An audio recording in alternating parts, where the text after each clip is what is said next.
हम नवरात्रि का अंत करेंगे, तभी कल रावण को मार सकेंगे, क्योंकि पूरी शक्तियां रेडी, खड़ग रेडी, सेना तैयार, परमात्मा सामने। अब रावण को मारना इसी। बाबा की शक्तिशाली वापस महावाक्य सुनते हैं 14:10, जिसमें बाबा ने रोज रिमाइंड कराया। कल का एक्सटेंशन है, तो पवित्रता के ऊपर भी बहुत फोकस किया बच्चे। ये जड़ है रावण के जिंदा होने का, अपवित्रता।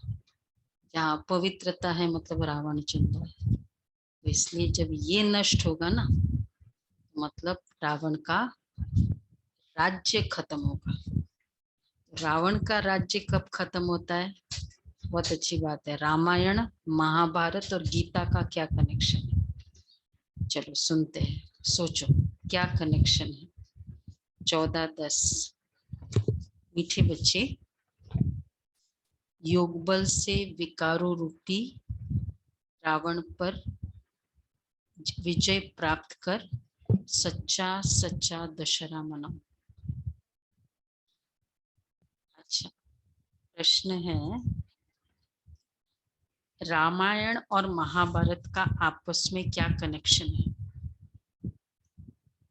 दशहरा किस बात को सिद्ध करता है? रामायण और महाभारत का आपस का क्या कनेक्शन है? दशहरा किस बात को सिद्ध करता है?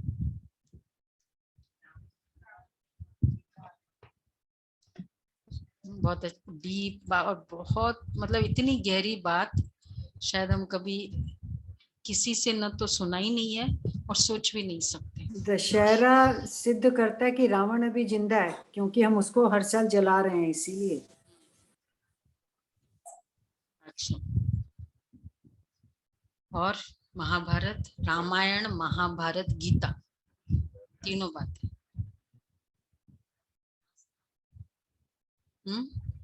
रामायण राज तिलक से कनेक्टेड है कि रावण को मारा तब राज तिलक हुआ, और जब गीता का ज्ञान दिया कृष्ण ने उसके बाद महाभारत लड़ाई हुई। तो ये सबके सब कॉम्बिनेशन हम अभी देख सकते हैं। बाबा कह रहे हैं कि दशहरा मतलब क्या, कि रावण खत्म हुआ। महाभारत मतलब क्या, कि वो पूरा वंश खत्म हुआ रावण का राज्य। इसलिए महाभारत में सारा वंश बताता है। और किससे खत्म हुआ? गीता। तो गीता का ज्ञान और रावण का वंश।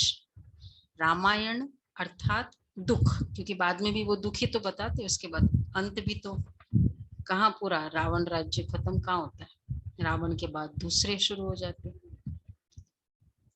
दशहरा होना माना रावण खत्म होना और सीताओं को छुटकारा मिलना। लेकिन दशहरा मनाने से तो रावण से छुटकारा नहीं मिलता नहीं। जब महाभारत होता है तब सब सीताओं को छुटकारा मिल जाता है। महाभारत लड़ाई से रावण राज्य खत्म होता है। महाभारत लड़ाई से रावण राज्य खत्म होता है। तो ये है मीन्स कंस को और कृष्ण को और रावण को सबको एक साथ, हाँ, ये अलग अलग ना। और उसके बाद तो रावण राज्य खत्म होता है, तो रामायण, महाभारत और गीता का आपस में बहुत गहरा कनेक्शन। कितनी अच्छी बात है ना। नहीं तो एक्चुअली तो फिर वो स्टोरी एंड ही नहीं हुई है ना। अच्छा, गीत है, महफिल में जल उठी क्षमा। कल भी ये था, सब क्षमा, सब परवाने बैठे हैं ना, तो बाबा को बार बार ये गीत आते हैं, याद आता है। ओम शांति। बाप फरमाते हैं कि तुम हो ब्राह्मण संप्रदाय, तुमको अब दैवी संप्रदाय नहीं कह सकते। तुम अब हो ब्राह्मण संप्रदाय, पीछे दैवी संप्रदाय बनने वाले हो। ये जो रामायण है, आज दशहरे पर, आज ये जब मुरली चली तो उस दिन दशहरा था। तो जैसे इनका, तो बाबा कहते हैं ये जो रामायण है, तो आज जैसे इनका रामायण पूरा होने वाला है, आज 9 दिन होता है ना रामायण का, तो दशहरे के दिन कंप्लीट करते हैं या रामायण के दिन? आज के दिन कांताबेन बताएगी। आज के दिन आज कंप्लीट करते हैं ना रामायण। हाँ, फिर हाँ, तो बाबा कहते हैं आज जैसे इनका रामायण पूरा होने वाला है, हम लोग भी बहुत करते थे 9 डेज में पूरी रामायण कंप्लीट। हाँ, वो अखंड पाठ करते, अखंड रामायण, नवांग पारायण कहते हैं दीदी। हाँ, नवा पारायण बोलते हैं। नव पारायण होता है दीदी। परंतु हो गया, रामायण पूरी हुई, रावण खत्म हुआ नहीं हुआ? परंतु पूरा होता ही नहीं। अगर रावण मरता है तो रामायण की कथा पूरी होनी चाहिए, परंतु होती नहीं है। छुटकारा होता है महाभारत से। अब ये भी समझने की बातें है, रामायण क्या है और महाभारत क्या है। दुनिया तो इन बातों को जानती नहीं है। रामायण और महाभारत दोनों का कनेक्शन है। महाभारत लड़ाई से रावण राज्य खत्म होता है। फिर ये दशहरा आदि मनाने का ही नहीं है। गीता अथवा महाभारत भी है रावण राज्य को खत्म करने वाला। महाभारत लड़ाई से रावण राज्य खत्म होता है। फिर उसके बाद दशहरा मनाने ही नहीं है। एक बार दिल्ली में साकार बाबा के समय तो ये दशहरा मनाते हैं रामलीला ग्राउंड पे ये सब। तो साकार बाबा ने कहा कि बच्चे ये जब हो जाएगा ना दशहरा, उसके बाद पोस्टर्स बनाओ कि रावण अब मरा नहीं है। पोस्टर्स बनाओ और सब जगह लगाओ। उस समय थे जगदीश भाई और ब्रिजमोहन भाई, वो सब। बाबा की आज्ञा, रावण मर गया, दशहरा हो गया, तो अगले दिन सब जगह जहां जहां वो सब ना पोस्टर्स लगा दिए कि रावण अब मरा नहीं, सब जगह लगाया। फिर आते थे छोटे से, मतलब ऐसे वो पतंग होता है ना उस टाइप के पोस्टर्स लगा दिए कि रावण अब मरा नहीं। फिर ऑटोमेटिक कई बहुत फोन आए, मतलब उस तरह से नहीं, ये ऑब्जेक्शन के लिए नहीं, मतलब ऐसे। तो वही बाबा, हाँ, आज हम प्रण लेंगे, हम ऐसा रावण कल जलाए जो फिर वो रावण हमेशा के लिए जल जाए। कभी तो सत्युग का आनंद संगम युग में ले कि नहीं लेना है, सत्युग में जाके आनंद लेना है।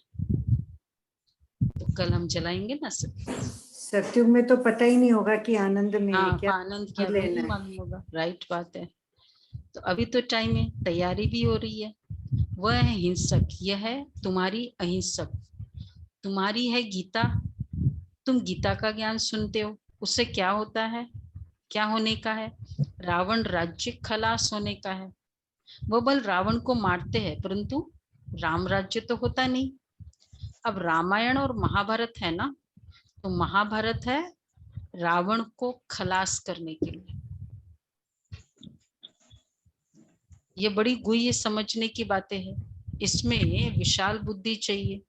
बाप समझाते हैं महाभारत लड़ाई से रावण राज्य खत्म होता है।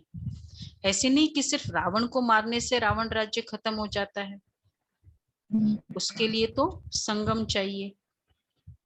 रावण को मारने से रावण राज्य नहीं खत्म होता। महाभारत के बिगर रावण राज्य खत्म नहीं होगा। राज्य चाहिए ना, वो अंडे भी नहीं हो ना, नहीं तो फायदा नहीं। राज्य खत्म होना, तो रावण खत्म होना फिर भी इजी है, राज्य खत्म होना किसमें टाइम लग रहा है हमको। विजिबली क्रोध नहीं आता है, विजिबली काम विकार नहीं है, ब्रह्मचर्य का पालन करते हैं, क्रोध नहीं, लोभ नहीं है, मोह इतना नहीं है, विजिबली राज्य चल रहा है। तो बाबा कहते हैं उसके लिए क्या चाहिए? संगम। अब संगम है, अब तुम तैयारी कर रहे हो रावण पर जीत पाने की। इसमें ज्ञान के अब क्या क्या कनेक्शन है, देखो कितना ब्यूटीफुल आज का त्योहार है ये वाला। इसमें क्या चाहिए, ज्ञान के अस्त्र शस्त्र चाहिए, देवियां चाहिए कि नहीं चाहिए, होनी चाहिए कि नहीं देवियां। पहले देवियां, फिर रावण राज्य। तो बाबा कहते हैं वो नहीं है जैसे दिखाते हैं रावण और राम की युद्ध हुई। ये शास्त्र सब है भक्ति मार्ग के, कितना जरूरी। अगर नहीं होता, अगर ये शास्त्र नहीं होते, नव दुर्गा नहीं होती, तो क्या होता, हमें कुछ समझ में ही नहीं आता ज्ञान। हाँ, तो मतलब ज्ञान भी तो समझने के लिए पिक्चर्स चाहिए ना। कोई भी ABCD भी हम स्टार्ट कहाँ से किया, हमने अपनी एजुकेशन भी A फॉर एप्पल से स्टार्ट की, पिक्चर।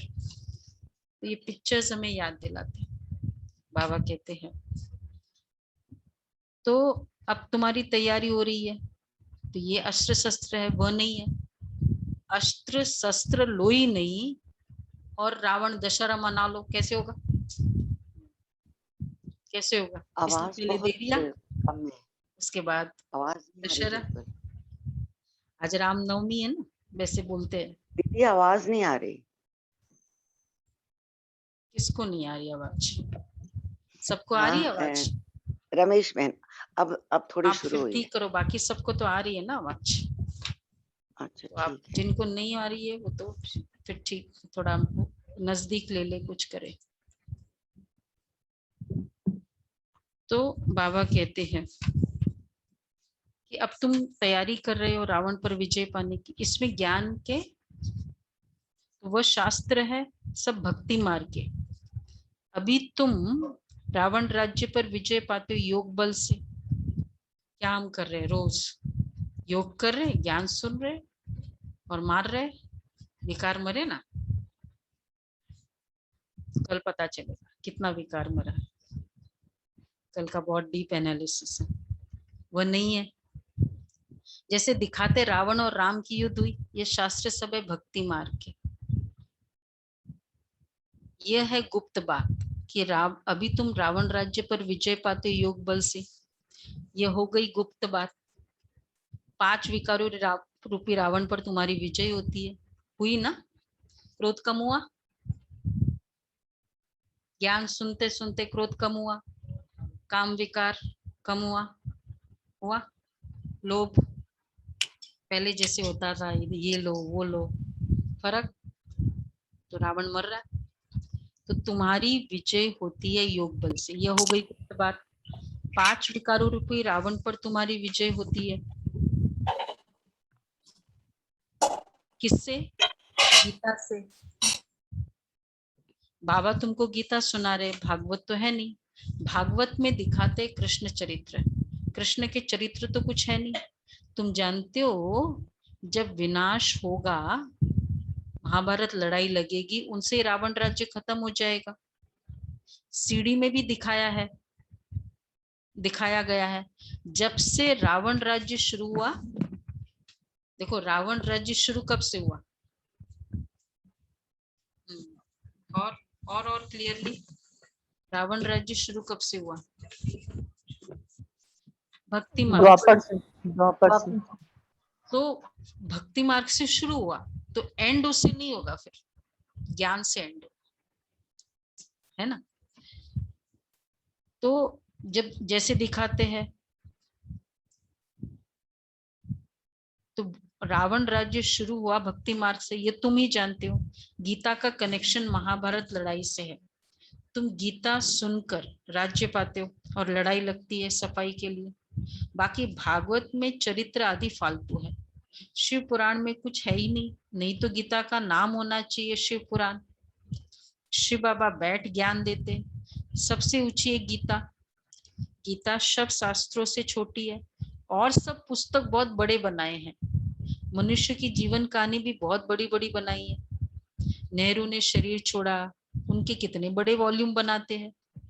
ये गीता शिव बाबा के वॉल्यूम्स की कितनी बड़ी होनी चाहिए।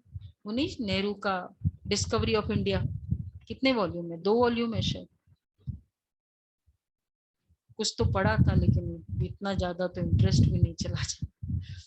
इतना इंडिया का पढ़ने का फायदा नहीं होता है ना जब तक खुद देखे नहीं।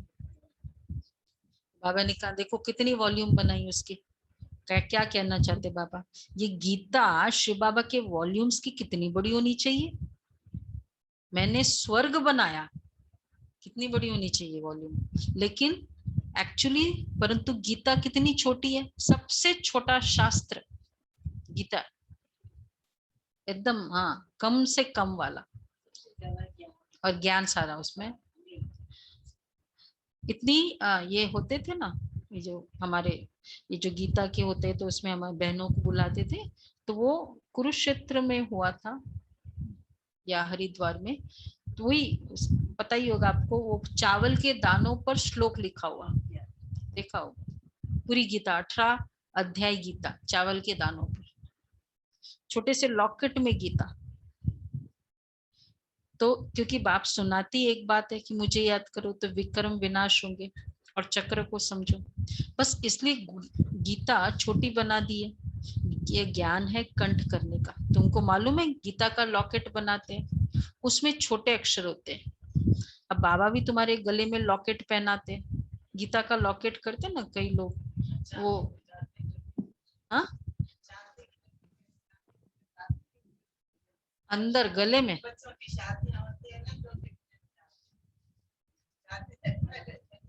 चांदी की डिब्बी गले के अंदर।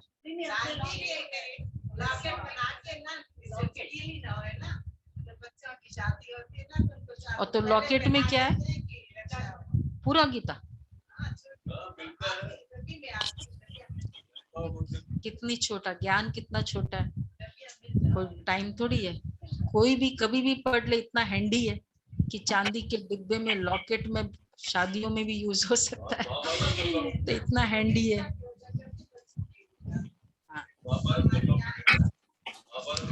हाँ वो तो इतनी बड़ी है ना, तो इसलिए बाबा कहते हैं बस इसलिए गीता छोटी बना दी है।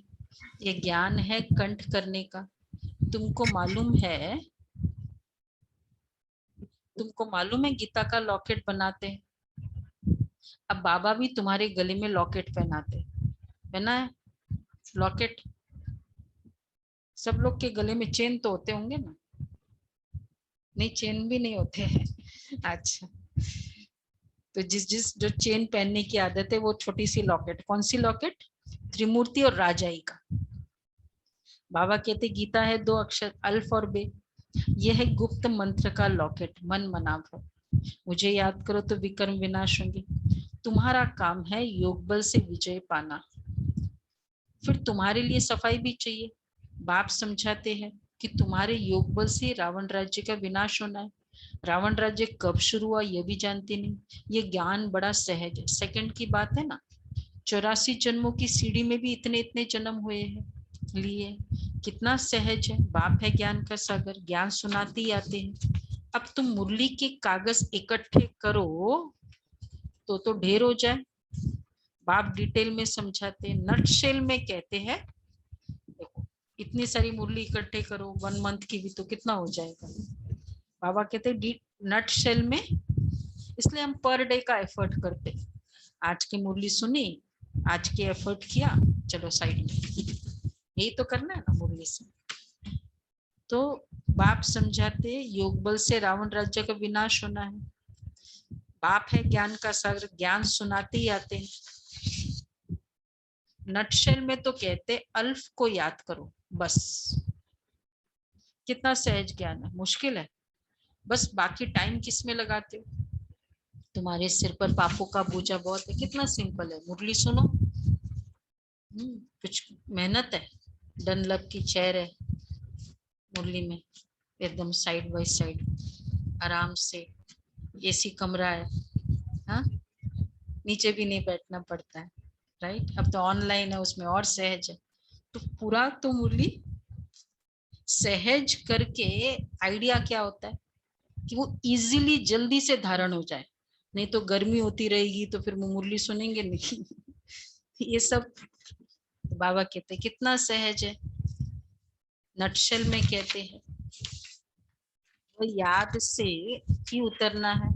और इसमें मेहनत लगती है। घड़ी घड़ी तुम बुलाते हो, तुम भूल जाते हो, तुम बाबा को याद करते हो, तो कभी विघ्न नहीं पड़ेंगे। उस दिन बाबा ने कहा ना कि जब तुम बाबा की याद में रह के कहीं भी जाते हो तो किसी की ताकत नहीं होगी कुछ करने की। उस समय बाबा की याद हो। हाँ, अभी था ना सूरज भाई की क्लास में सुना ना अभी संडे की, कि अगर प्रकृति की बहुत स्टॉर्म्स आ रहा है, ये हो रहा है, और एकदम बाबा की याद उस समय आपने की, तो आपके लिए आपके सामने आके रुक जाएगा। वो स्टॉर्म आ रहा है, वेग आ रहा है, उस समय बाबा की याद बहुत इंपॉर्टेंट है। तो तुम बाबा को याद करते रहो तो कभी विघ्न नहीं पड़ेंगे। देह अभिमानी बनने से विघ्न पड़ते, देही अभिमानी बनते हो अंत में, फिर आधा कल्प कुछ विघ्न ही नहीं पड़ता है। यह कितनी गुह्य बातें समझने की, शुरू से लेकर कितना सुनाते आए हैं, फिर भी कहते हैं सिर्फ अल्प बे को याद करो। बस झाड़ का है विस्तार, बीज तो छोटे से छोटा होता है, झाड़ कितना बड़ा निकलता है। आज दशहरा है ना। अब बाबा समझाते हैं रामायण का महाभारत से क्या संबंध है, ये बाबा क्लियर करके समझाते हैं। रामायण का महाभारत से क्या संबंध। फिर महाभारत आएगा। रामायण तो भक्ति मार्ग का है, क्योंकि रामायण में ज्यादा दुख आदि बताते हैं ना, सुख का पीरियड बहुत थोड़ा बताते हैं, बाद में दुख का ही पीरियड है। ये ऑलवेज डेमन्स वो तो पता है, रावण के वंश आधा कल्प से चला आता है। तो रामायण शुरू हुई द्वापर युग से, भक्ति मार्ग, दुख शुरू हुआ, गोया अब रावण राज्य चल रहा है। फिर महाभारत आएगा, अब दुख शुरू हुआ, रावण, इसलिए राम जी का जन्म बताते, वहां रावण ऑलरेडी जन्मा हुआ है नहीं बताते, चला आ रहा है, चला आ रहा है। अब जो चला आ रहा है वो बढ़ेगा या कम होगा? बच्चा डे बाय डे बढ़ेगा या? तो गोया अब रावण राज्य चल रहा है। फिर महाभारत आएगा तो रावण राज्य खत्म हो, राम राज्य शुरू हो जाएगा। इसलिए महाभारत मतलब क्या? सिवियरिटी पूरी। रामायण तो चलता रहता है थोड़ा थोड़ा थोड़ा थोड़ा करके। तो महाभारत होता है कलयुग एंड, रामायण है युग के वाइज। बोलो राज भाई, रामायण है, रामायण युग वाइज। त्रेता। द्वापर की स्टार्टिंग मानी। द्वापर की स्टार्टिंग अभी बताया ना, भक्ति मार्ग। तो रामायण है द्वापर की स्टार्टिंग, एंड में महाभारत है अभी जो बताया संगम का, कलयुग का एंड, कलयुग एंड पे, और गीता है संगम पर। संगम की शुरुआत युग के हिसाब से। क्लियर दीपक भाई? एकदम। अब नेक्स्ट बार पूछेंगे तो आंसर एकदम एक्यूरेट आएगा। गीता है संगम, संगम की स्टार्टिंग मतलब गीता, महाभारत मतलब कलयुग का एंड। इसलिए महाभारत लड़ाई, किसी के अगर घर में ऐसे बोला ना वहां तो महाभारत चल रहा है तो सुनने वाला भी डर जाता है कि बाप रे, रामायण चला तो कोई बात नहीं, ऐसी कई कई होती रहती है, नहीं ऐसा ही है। फिर रावण, महाभारत आएगा तो रावण राज्य खत्म हो जाएगा, राम राज्य की स्थापना और रावण राज्य के विनाश होने का। गीता सुनकर तुम विश्व का मालिक बनने लायक बनते हो। गीता और महाभारत भी है अभी के लिए, रावण राज्य खत्म होने के लिए। बाकी उन्होंने जो लड़ाई दिखाई है वो रॉन्ग है। लड़ाई है 5 विकारों पर जीत पाने की। तुमको बाप गीता के 2 अक्षर सुनाते हैं, मन मना भव, मध्याजी भव। गीता के शुरू में और अंत में ये 2 अक्षर आते हैं। बच्चे समझते हैं बरोबर, गीता का एपिसोड चल रहा है, परंतु किसको कहेंगे? तो कहेंगे कृष्ण कहाँ है। बाबा की समझानी और भक्ति मार्ग के शास्त्रों में कितना फर्क है। ये कोई नहीं जानता कि ये रामायण क्या है, महाभारत क्या है। महाभारत लड़ाई के बाद ही स्वर्ग के द्वार खुलते हैं। तो कलयुग एंड और संगम युग साथ साथ ही तो चलता है। तो गीता एपिसोड और कलयुग एंड। तो जब पूरा महाभारत की लड़ाई खत्म हो जाती है, गीता का भी खत्म हो जाता है। अब कौन सा समय चल रहा है एक्चुअली देखा जाए तो, सामने परमात्मा आकर ज्ञान दे रहे। मेन जो पार्ट है वो तो अभी कंप्लीट ही हो गया, अब तो खाली रिवाइज कोर्स चल रहा है। तो जस्ट इमेजिन अगर गीता भी कंप्लीट हो रही हो, लड़ाइया तेज में दिख रही है, तो अब समय कितना बचा है? आसार पूरे दिखाई दे रहे हैं। तो बाबा रोज जो कह रहे हैं ना बच्चे, मौत सामने खड़ा है, मौत सामने खड़ा है, क्योंकि गीता भी काफी कंप्लीट हो गई। इसलिए बाबा कह रहे गीता के शुरू और अंत में यही 2 अक्षर आते हैं, मन मनाभो मध्याजीवो। बच्चे समझते बरोबर गीता का एपिसोड चल रहा है, परंतु किसको कहेंगे? तो कहेंगे कृष्ण कहाँ है? बाबा की समझानी, बाबा की समझानी और भक्ति मार्ग के शास्त्रों में कितना फर्क है। ये कोई नहीं जानता कि ये रामायण क्या है, महाभारत क्या है। महाभारत लड़ाई के बाद ही स्वर्ग के द्वार खुलते हैं, परंतु मनुष्य ये समझेंगे नहीं। इसलिए तुम परिचय ही बाप का दो। बाप कहते मामे कम याद करो। वंदना बन आप मुरली सुनो, वो रहने दो, वो स्टाइल बताया अजय भाई वैसे करेंगे। मुरली सुनो।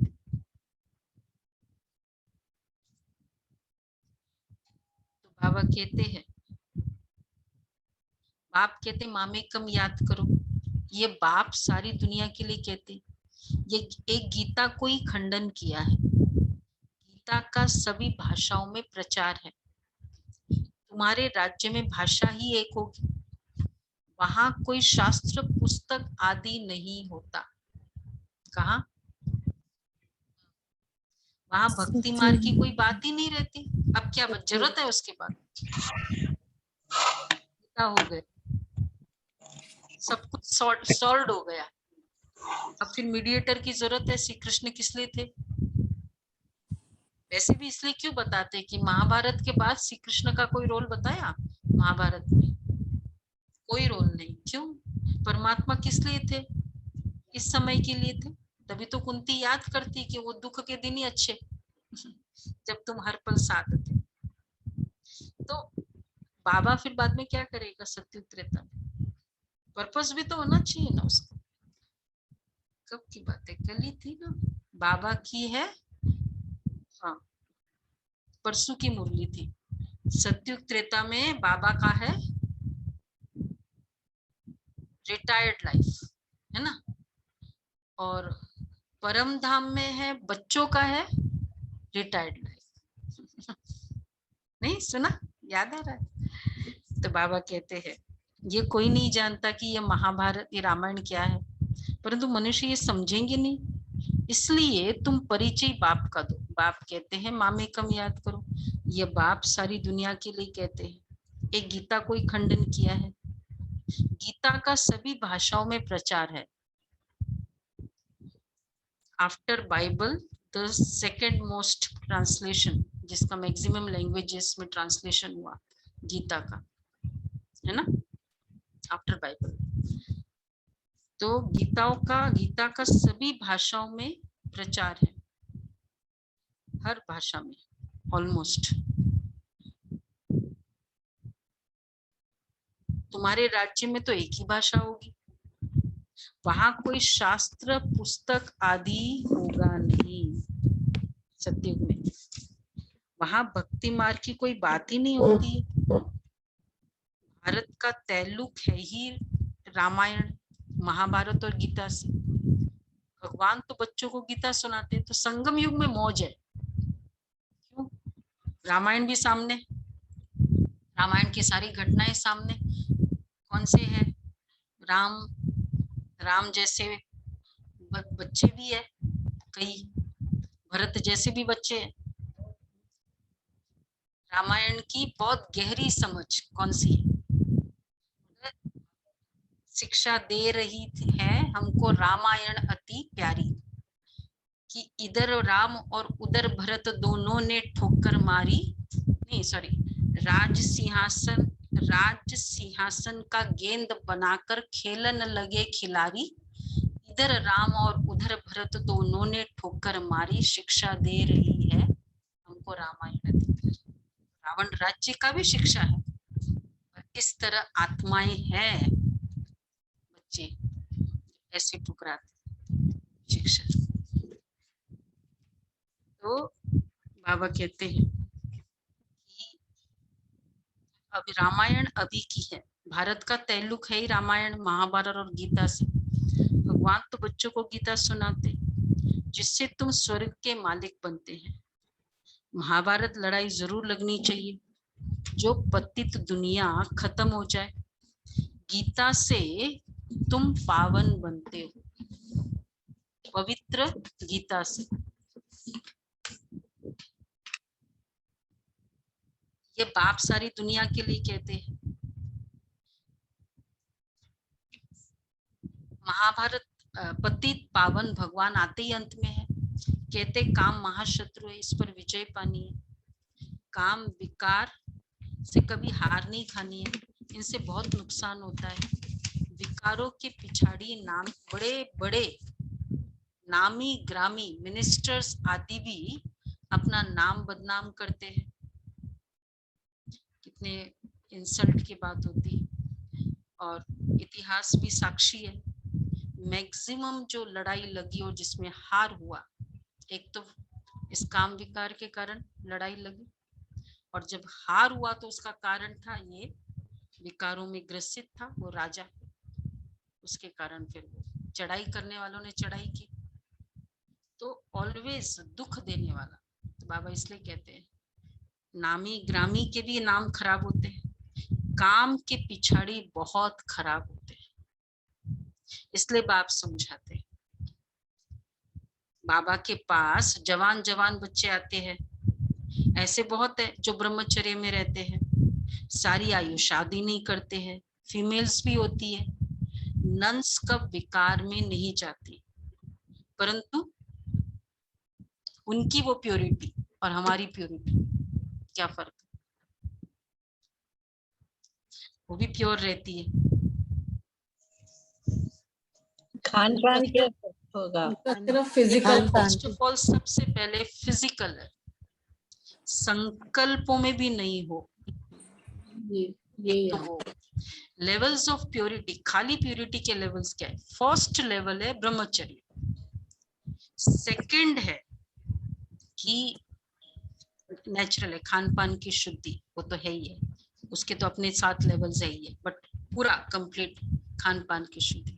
थर्ड है कि बुद्धि में भी, संकल्पों में वो बातें की मतलब इंटरेस्ट ना हो,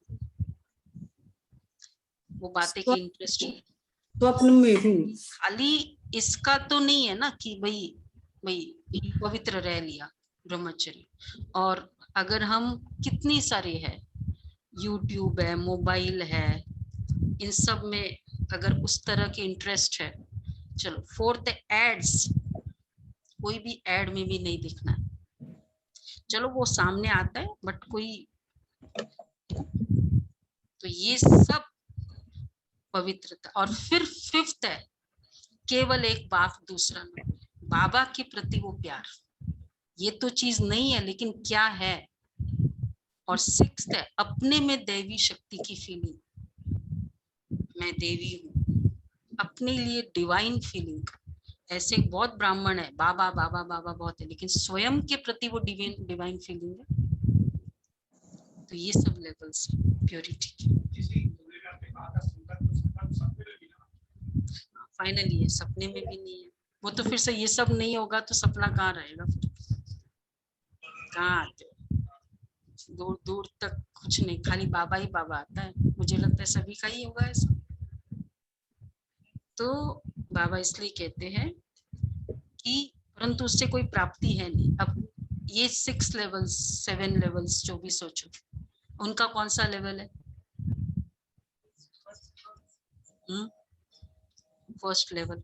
और वो भी श्रीमत अकॉर्डिंग थोड़ी है। चलो मुझे कई तो ऐसे सिंगल रहते, छोड़ो ना, क्या ये झंझट है, ये आजकल का माहौल देख के। वो तो शमशानी वाला, मतलब ठीक है, नहीं से ऐसे माहौल से तो अच्छा है, पर वो वाली सिंगलर नहीं। तो बाबा इसलिए कहते हैं कि एकदम पवित्रता मतलब कंप्लीट प्योरिटी, सिंप्लिसिटी। फिर बॉडी के प्रति क्यों इतना टेंशन जाना चाहिए? ये ऐसा वो वैसा, डिसेंट हो बट कुछ भी नहीं। ये सब बॉडी कॉन्शियस में आता है ना। काम विकार के ये सारे बाल बच्चे नहीं है, फैशन सब क्या है, सब विकार, हाँ, छोटे छोटे बच्चे। बाबा इसलिए कहते हैं नंस का विकार में नहीं जाती, परंतु उनसे कोई प्राप्ति है नहीं। यहाँ तो बात है पवित्र बन, जन्म जन्मांतर स्वर्ग के मालिक बनने की। जन्म जन्मांतर के पापों का बोझा सिर पर है, वह जब कटे तब स्वर्ग में चले। यहाँ मनुष्य पाप करते रहते, करके एक जन्म कोई सन्यासी बनते, परंतु जन्म तो विकार से लेते। रावण राज्य में विकार बिगर जन्म होता नहीं। पूछते हैं वहां जन्म कैसे होगा, योग बल किसको कहा जाता है, ये पूछने की दरकार ही नहीं है ही संपूर्ण निर्विकारी दुनिया। देखो आगे बाबा ने बड़ा अच्छा आंसर दिया। तो क्या पूछते हैं ना भाई कैसे होगा वहां, बाबा कहते हैं योग बल से होगा, है ही संपूर्ण निर्विकारी दुनिया। रावण राज्य ही नहीं तो प्रश्न उठ ही नहीं सकता। रावण राज्य खलास, तो रावण के स्टाइल्स होंगे क्या वहां? जिसका सरकार होता है ना उसके स्टाइल्स होती है, रावण का सरकार ही नहीं वहां, तो वो कैसे, अलाउड भी नहीं है ये। मतलब जहां तक हमें पता है, ये जो सरकार है करंट सरकार में, अगर कांग्रेस के भी कोई पीएस भी थे ना उस यूनियन मिनिस्टर के, उनको अभी तक जॉब नहीं मिली है, तो पीए नहीं बन सकते अभी के यूनियन मिनिस्टर के। क्यों? क्योंकि तुम, वो कहते कहीं लगा दो हमको, ये कर दो। उस समय में बहुत हेल्प की थी कांग्रेस गवर्नमेंट के समय, मतलब उस राज्य का, तो उसका कोई भी। सतयुग में कैसे होगा ये सब स्टेप्स? कहानियों से ये तो मान लेते हैं कि खीर खा के चारों भाइयों का जन्म हो गया। अभी मतलब प्रूफ्स भी तो है ना। अब आगे बाबा ने बताया रावण राज्य नहीं तो प्रश्न उठ कैसे सकता है। सब साक्षात्कार होंगे जब बूढ़े होते सतयुग में, तो ये साक्षात्कार होता है कि जाकर बच्चा बनूंगा, माता के गर्भ में जाऊंगा, ये नहीं मालूम रहता कि फलाने घर जाऊंगा। सिर्फ अब छोटा बच्चा बनना है। देखो ये क्लियर होता है वहां। क्या नहीं क्लियर होता है ये भी बाबा क्लियर बताते। सिर्फ छोटा बच्चा बनना है। अच्छा, मोर और डेल का मिसाल है ना, आंखों के आंसू से गर्भ होता है। कलयुग के एंड में ये एग्जाम्पल है। पपीते के झाड़ में भी एक मेल एक फीमेल का झाड़ होता है, एक दो के बाजू में होने से फल देते हैं, ये भी वंडर है। एग्जाम्पल बाबा कहते ऐसा हो सकता है। जब जड़ चीजों में भी ऐसा है तो चैतन्य में सतयुग में क्या नहीं हो सकता। यहाँ तो योग बल भी नहीं है, फिर भी ऐसा है। यह सब डिटेल आगे समझकर चलकर समझ में आ जाएगा। मुख्य बात है सतयुग में बाबा कई बार कहते हैं योग बल से, जस्ट इमेजिन आज की जो दुनिया है, ऐसी आत्माएं ये वो पूरी दुनिया खलास हो, एक स्वर्ग की दुनिया आ जाएगी। यही इसी ग्रेटर कैलाश, इसी दिल्ली में, इसी बॉम्बे में, दूसरी जगह नहीं आने वाला है, यही। तो जब ये आ सकता है तो फिर योग बल से बच्चा नहीं होगा। आपको कितना क्लियर कर। जब जड़ चीजों में भी ऐसा है तो चैतन्य में सतयुग में क्या नहीं हो सकता। ये सब डिटेल आगे चलकर, ठीक है भाई डॉक्टर साहब, सब समझ गए, सब समझ जाएंगे। मुख्य बात है, come to the main point, क्या है मुख्य बात है, तुम बाप को याद कर तमो प्रधान से सतो प्रधान बन, फिर वहां की रस्म जो होगी सो देखेंगे कैसी होगी, क्या होगी। जैसे जैसे आत्मा सतो प्रदान होते जाएंगे ना, उसको सत्य की कोई भी बातें असंभव लगेगी भी नहीं, एकदम इजी। यस, जैसे आज पवित्रता कितनी इजी है हम सबके लिए, दुनिया वालों के लिए मुश्किल है, हमारे लिए इजी। एक समय डिफिकल्ट था हमारे लिए, डिफिकल्ट था ना, आज इजी। कारण इजी क्या, दुनिया तो और खराब हो गई, हमको इजी क्यों लगा, हमको क्यों इजी लगा, हमारी ओरिजिनली है ना, स्थिति ओरिजिनली भी है। स्थिति रिफाइन होती गई ना, तो वो चीज इजी होती। स्थिति से उस बाहर की परिस्थिति का ना मेजरमेंट है।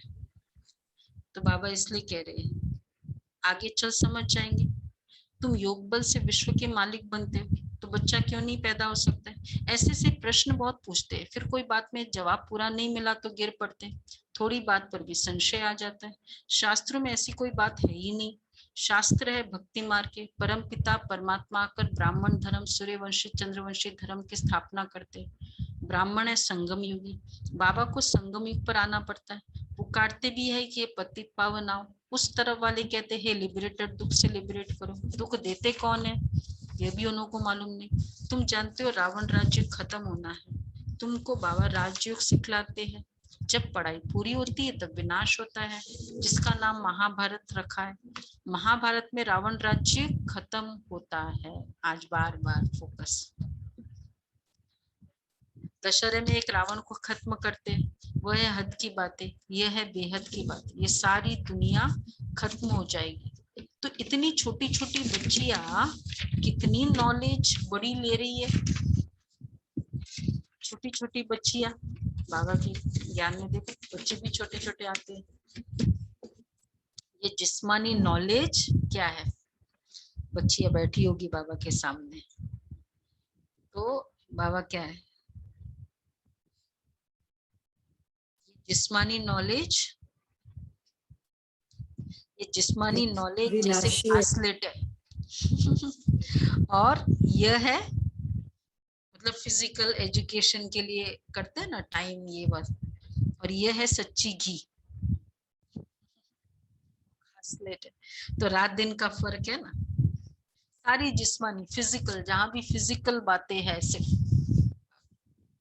एक्चुअली सब कुछ करके भी अगर कैरेक्टर ठीक नहीं किया तो सुख तो नहीं मिला ना स्वयं को ना दूसरों को। तो रात दिन का फर्क है। रावण राज्य में तुमको घासलेट खाना पड़ता है। आगे इतना सस्ता सच्चा घी मिलता था, फिर महंगा हो गया तो घासलेट खाना पड़ा। तेल, तेल को बाबा, ये गैस बिजली आदि पहले कुछ भी नहीं था, थोड़े ही वर्षों में कितना फर्क पड़ा है।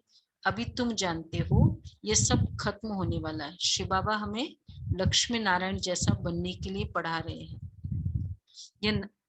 यह नशा इस बाबा को तो बहुत रहता है, बच्चों को माया भुला देती है। जब कहते हम बाबा से वर्षा लेने आए हैं तो यह नशा क्यों नहीं चढ़ता, स्वीट होम स्वीट राजधानी भूल जाती है। बाबा जानते जो हड्डी सर्विस करते हैं, सुनो वो क्या होगी, जो हड्डी सर्विस कर्मणा सेवा करते हैं ना, हड्डी सर्विस, हड्डियों को गलाना, वो कुछ पद पर बोलो बोलो सुमन बन, हड्डी सर्विस करने वाले वही महाराजकुमार बनेंगे। तुमको ये नशा क्यों नहीं रहता है, क्योंकि याद में नहीं रहते, सर्विस में पूरा डैश नहीं रहता।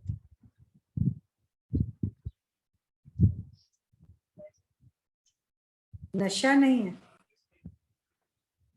हमेशा बाबा कहते हैं, बोलो बोलिए, तत्पर नहीं रहते हैं।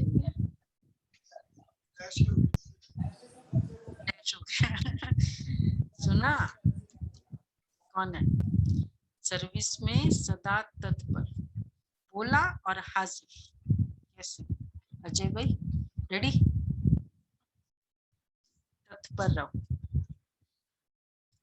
कभी तो सर्विस में उछल पड़ते हैं, देखो क्या होता है, कभी ठंडे हो जाते, ठंडे तो नहीं हुए, हाँ उछल चल रही है ना, स्टैंड वो क्या बोलते हैं, प्रोग्रेस अगर एक ही लेवल पर है वो भी रॉन्ग है।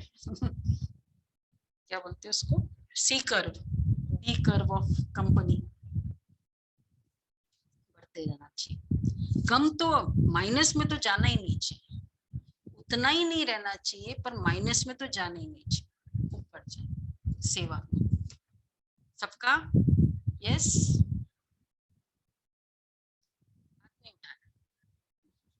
सर्विस में ऑलवेज तत्पर रहना चाहिए, पूरा तत्पर नहीं रहते, कभी तो सर्विस में उछल पड़ते, कभी ठंडे हो जाते, उमंग उत्साह कम नहीं। भाई हमको तो कितने साल हो गए समर्पण में और उसमें, सेवा वैसा का वैसा, पिछले साल भी की, ऑनलाइन, ऑनलाइन मिला तो ऑनलाइन करते हैं, उसमें जो सेवा कर सकते हैं मैक्सिमम कर, इस साल है उस साल और कर, बाबा करा रहा है, अंदर का उमंग कम नहीं होना चाहिए, फिर वो मिलता रहता है। जब उमंग कम हो जाता है ना, फिर बहाने बहुत आते हैं, फिर माया तो रेडी बैठी है। तो बाबा कहते कभी तो सर्विस में उछल पड़ते, कभी ठंडे हो जाते, या हर एक अपने से पूछो,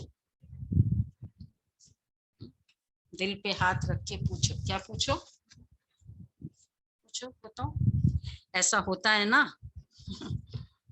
कभी कभी भूले भी हो जाती है, इसलिए बाबा समझाते जबान बड़ी मीठी चाहिए, सबको राजी करना है, किसको आवेश ना आए, बाप कितना प्यार का सागर है। अब गौ कोष बंद कराने के लिए कितना माथा मारते हैं, गौ हत्या, बाबा कहते हैं सबसे बड़ा कोष है ये वाले और कोई है क्या है? सबसे काम बड़ा कटारे, काम खटारी चलाना, वो हत्या बंद करोगे ना, तो गौ हत्या तो बहुत छोटी बात है, वो तो कुछ सेक्शन ऑफ सोसाइटी करते होंगे, है रॉन्ग है, लेकिन बाबा कहते हैं ये काम कटारी दोनों को नहीं चलाना चाहिए। कहाँ मनुष्य की बात, कहाँ बाप की बात, जो काम विकार को जीतेंगे वही पवित्र दुनिया का मालिक बनेंगे, पवित्र दुनिया। अच्छा मीठे मीठे सिकिलदे बच्चों प्रति माता पिता बाप दादा का याद प्यार, गुड मॉर्निंग, रूहानी बाप जी, रूहानी बाकी रूहानी बच्चों को नमस्ते। नमस्ते, हम रूहानी बच्चों की रूहानी रूहानी बाबा को नमस्ते, गुड मॉर्निंग, नमस्ते, थैंक यू बाबा सभी, गुड मॉर्निंग, अच्छा थैंक यू धारणा के लिए सार, काला वाले बाप समान प्यार का सागर बनना है, काला वाला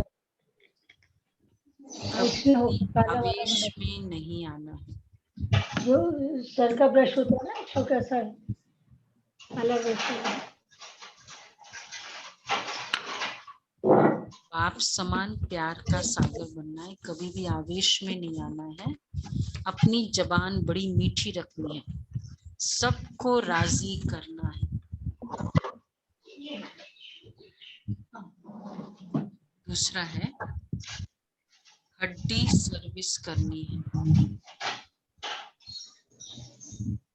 नशे में रहना है कि अभी पुराना शरीर छोड़ जाकर प्रिंस बनेंगे, प्रिंस प्रिंसेस बनेंगे, ये नशा रहना चाहिए, पुराना शरीर छोड़ जाकर प्रिंस प्रिंसेस बनेंगे। वरदान है सेवा की लगन द्वारा लौकिक को अलौकिक प्रवृत्ति में परिवर्तन करने वाले निरंतर सेवाधारी भव, सेवा की लगन द्वारा लौकिक को अलौकिक प्रवृत्ति में परिवर्तन करने वाले निरंतर सेवाधारी भव। सेवाधारी का कर्तव्य है निरंतर सेवा में रहना, चाहे मनसा सेवा का हो, चाहे वाचा व कर्मणा सेवा हो। सेवाधारी कभी भी सेवा को अपने से अलग नहीं समझते, जो समझते कि मैं सेवाधारी हूँ, तो सेवाधारी स्वयं को कभी अलग नहीं समझते, जिनकी बुद्धि में सदा सेवा की लगन रहती है, उनकी लौकिक प्रवृत्ति बदलकर ईश्वरीय प्रवृत्ति हो जाती है, ये रियल बात है। वो प्रवृत्ति ही ईश्वरीय प्रवृत्ति हो जाती है। सेवाधारी घर को घर नहीं समझते, लेकिन सुना, सेवा स्थान समझकर चलते हैं। सेवाधारी का मुख्य गुण है त्याग। त्याग वृत्ति वाले प्रवृत्ति में तपस्वी मूर्त होकर रहते हैं, जिससे सेवा स्वतः होती है। तो सेवाधारी कभी भी सेवा को अपने से अलग नहीं समझते और लौकिक प्रवृत्ति को ईश्वरीय प्रवृत्ति समझते हैं। वो लौकिक नहीं है, वहां भी सेवा के लिए ही हूँ। अगर मैं सेवाधारी बाबा के घर हूं तो 1 घंटे की सेवाधारी थोड़ी, वहां भी सेवा के लिए, पर वो सेवा के लिए हो। सेवाधारी घर को स्लोगन है, तो मैं क्या कहेंगे, स्वमान निरंतर सेवाधारी। 3 क्वालिटीज, घर को घर नहीं समझना, ईश्वरीय सेवा स्थान, और त्याग वृत्ति, और सदा बुद्धि में सेवा। जब भी पूरे दिन में मैं सच्चा सेवाधारी याद आएंगे ना, तो 3 पॉइंट याद आएंगे। स्लोगन है, अपने संस्कारों को दिव्य बनाना है तो मन बुद्धि को बाप के आगे अर्पित कर दो। संस्कारों को दिव्य बनाना है, मन बुद्धि को अर्पित कर दो। अव्यक्त इशारे। अच्छा, देहाभिमान छोड़ना, शायद कल भी नहीं किया था, बता देंगे। देहाभिमान को छोड़ना ये बड़े से बड़ा त्याग है। इसके लिए हर सेकंड अपने आप को चेक करना पड़ता है। इस त्याग से ही तपस्वी बनेंगे और एक बाप से ही सर्व संबंधों का अनुभव करेंगे। ओके जी।